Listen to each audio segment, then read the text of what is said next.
Selamat siang. Perkenalkan, nama saya Daud Laira Octavianus Siahaan dari kelas 2A Informatika dengan NPM 2410 6311 764. Di sini saya diberikan soal UTS dari asisten dosen mata kuliah struktur data, yaitu ini kita baca langsung. Soal pertamanya, diberikan sebuah linked list yang mempresentasikan sebuah bilangan biner di mana setiap node dalam linked list mempresentasikan satu bit dari bilangan biner tersebut, dengan bit terkecil disimpan pada node pertama sebagai head dan bit terbesar disimpan pada node terakhir buat program untuk mengonversi bilangan biner yang dipresentasikan oleh linked list tersebut menjadi bilangan desimal dalam bentuk integer. Jadi kita pindah dulu ke VS Code ya, masukin ke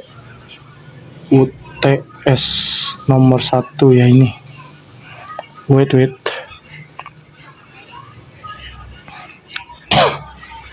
pada baris 1 dan 2 include IOStream dan using namespace std. Ini include IOStream-nya itu untuk pustaka see in see out, using namespace std agar tidak ada pengulangan penggunaan std. Oke. Terdapat struktur node integer bit, node berikutnya ini node pointer berikutnya, node-nya itu in nilai bit diisi oleh nilai bit, berikutnya diisi dengan kosong, void sisipkan bit. Node-nya itu ini berisikan pointer alamat head in nilai bit.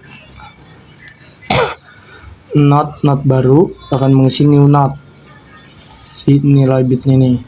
Jika head tidak kosong, jika head sama dengan kosong, head akan mengisi node baru. Jika kemungkinan lain yang tidak ini, node petunjuk akan mengisi head. Ketika petunjuk mengisi berikutnya dan tidak sama dengan 0 PTR, petunjuk mengisi petunjuk yang untuk berikutnya.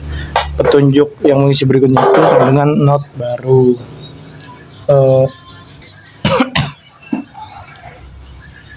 Di sini juga kenapa menggunakan 0 PTR? Kenapa nggak 0? Karena 0 itu turunan dari C dan lebih aman jika menggunakan 0 PTR di C++.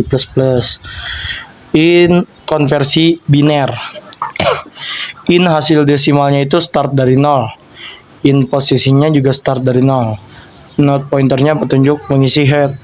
Ketika petunjuk tidak kosong, hasil desimal lebih besar dari petunjuk yang mengisi bitnya 0 atau 1 dikali 2 pangkat posisi bit, di mana posisi bitnya plus itu posisi bitnya selalu naik satu tingkat. Petunjuknya ini akan mengisi petunjuk yang menjadi berikutnya. Return hasil desimal itu hasil desimal yang kita dapatkan. Kan dimintanya hasil desimal jadi integer ya. Di sini ada void fungsinya itu yaitu hapus semua node pointer headnya. Ketika head tidak kosong, node selanjutnya ini akan mengisi head yang menjadi berikutnya. Delete head sama dengan node selanjutnya, diisi headnya mengisi node selanjutnya. Lalu masuk ke program utamanya in main, yaitu node pointer head mengisi diisi 0, diisi kosong, in integer jumlah bit. Si outnya masukkan jumlah bit, input jumlah bit. For untuk i-nya kan dari 0, startnya dari 0. I juga lebih kecil dari jumlah bit, dan i++ i-nya selalu menambah 1 tingkat. Dan di sini terdapat integer nilai bit. Apa yang dilakukan do-nya yaitu cout masukkan bit ke i ditambah 1, isinya 0 atau 1, input nilai bit. Jika nilai bit tidak kosong dan nilai bit juga enggak 1, input program akan menyampaikan pesan input tidak valid, harus 0 atau 1. Ketika nilai bit tidak sama dengan 0 dan nilai bit tidak sama dengan 1, in hasil konversi biner. Ini sisipkan bit itu masukkan bit ya, tambahkan bit. Setelah hasil konversinya dapat, akan cout bilangan desimalnya adalah hasilnya. Hapus semua node dan program selesai. Kita run dulu.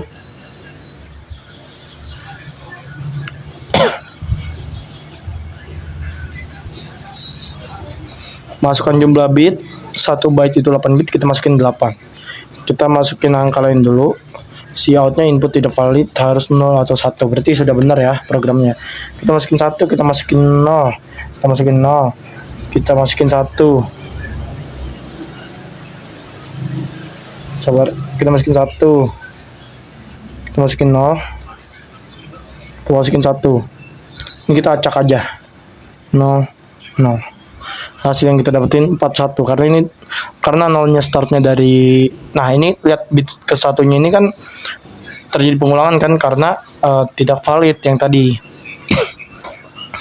dan kembali ke bit ke 1. Ini startnya kan tadi ada bit dikalikan 2 pangkat posisi bit. Posisi bitnya itu kan tadi dari 0. Nah jadi 2 pangkat 0 kan 1 dikali 1 1. Ini bit keempat karena startnya dari 0, ini tinggal dikurangin 1, ini berarti 2 pangkat 3. 2 pangkat 3 itu 8. 8 kali 1 8. 8 tambah 1 9. Lalu yang satu di mana? Ada di 6, berarti 2 pangkat 5 32. 32 tambah 9 sama dengan 41, bener. Oke. Sekian untuk nomor satunya. Ya, untuk soal nomor 2 diberikan sebuah sistem pemesanan tiket kereta api KAI Akses yang menyimpan informasi dalam array struktur di mana setiap elemen mempresentasikan satu tiket dengan ID tiket, nama pengguna, kota asal, kota tujuan, dan harga tiket. Pointer digunakan untuk mengakses dan menampilkan elemen dalam array, menampilkan alamat memori setiap elemen, serta mencari dan mengubah harga tiket berdasarkan ID tiket. Buat program untuk mengelola tiket dengan memasukkan minimal 3 data, menampilkan daftar tiket beserta alamat memorinya, serta memungkinkan pencarian dan pengubahan harga tiket dari ID tiket yang sudah diinputkan. Jadi ini mintanya di case-nya itu bisa mencari tiket, bisa ubah tarif, sama bisa ngisi data tiket. Jadi di sini ada baris 1 2 3 udah aman lah harusnya. Input string buat pustaka, string untuk karakter, dan std buat cout-nya. Terdapat struktur data tiket berisi string nama, string asal, string tujuan. Itu float-nya. Kenapa tarif pakai float? Karena bentuknya dalam bilangan kalau tarif. Lalu ada fungsi lihat semua tiket. Ini ada headernya nih, data tiket header. Yaitu ini ada footernya. For in i-nya dari 0, i-nya lebih kecil dari total, plus i sama seperti i++, cuman eksekusinya beda. Memori nih, memori ini ada plusnya nih. Jadi di sini memori ada, dan daftar ini untuk membuat alamat memori. Data tiket temukan tiket. I-nya seperti tadi, i-nya ini jika daftar kode tiket sama dengan kode, return alamat daftarnya. Ini untuk mencari daftarnya. Ini temukan tiket juga nanti berguna di case kedua. Ganti tarif ini case kedua karena kan ganti tarif terus harus temukan tiket seperti ini. Kode cari, ada integer kode cari dan float tarif baru. Dan akan pesan masukkan kode tiket yang ingin diubah. Input kode carinya. Di sini dijelasin nih kode cari. Nah, di sini kan ada kode cari ini. Jika tiket ditemukan tidak sama dengan kosong, cout akan mengirim pesan masukkan tarif baru. Nah, ini input tarif baru. Tiket ditemukan akan mengisi ke tarif dan tarif akan diisi oleh tarif barunya. Dan cout tarif untuk tiket kode carinya ini kan kita masukin berhasil diperbaharui. Jika ini kemungkinan lain itu akan mengirimkan pesan tiket dengan kode tersebut tidak ditemukan. Berarti kan kita mau masukin kode yang salah gitu. Tidak ditemukan. Fungsi isi data tiket ini terdapat i-nya nih +1, nama pengguna. Nah, di sini ada sin ignore. Sin ignore itu untuk menghapus new line dari si in. Nama pengguna itu menggunakan getLine. Kenapa menggunakan getLine sih? GetLine ini berfungsi untuk bagian karakternya bisa digunakan ditambah spasi. Kan kadang-kadang nama pengguna kan ada yang spasi, kan emang nama tuh spasi. Kota asal bisa spasi, kota tujuan spasi, itu wajar.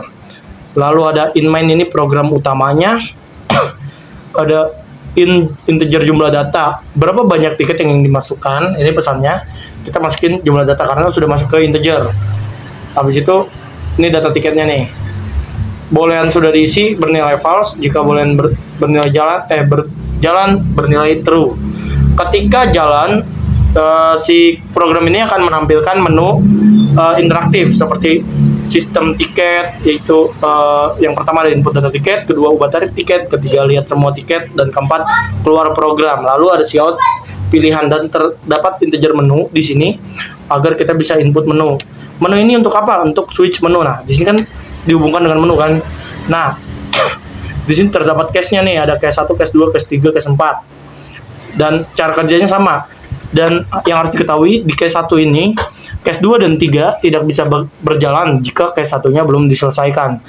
Sementara itu, si case 1 dan 4 bisa berjalan sendiri. Case 1 ketika sudah diisi tidak bisa dijalankan untuk 2 kali, tidak bisa digandain. Karena terdapat bolehan sudah diisi. Karena kalau sudah diisi itu tidak bisa, biar menghindari ganda input. Nah, jika kita pilih 4, itu akan delete tiket kereta dan mengirim pesan program sudah selesai. Defaultnya adalah jika angka di luar case yang diinputkan, maka akan mengirim pesan menu tidak valid dan coba lagi. What the hell? Sabar, saya run dulu. Berapa banyak tiket yang ingin dimasukkan tadi? Minimal 3, berarti kita masukkan 3. Kita coba defaultnya dulu, kita masukkan 5 default, 6 default. Oke, default sudah bekerja, kita masukkan dulu 2, 3. Apakah benar harus berikatan dengan 1? 2 nggak bisa, 3 juga nggak bisa. Beda pilihnya nih, biar nggak terlalu berisik suaranya. Nah, berarti kita harus ngisi 1 dulu. Kode tiketnya satu-satu lah. Nama penggunanya Daud Laira, bisa spasi karena menggunakan getline. Kota asalnya Bekasi.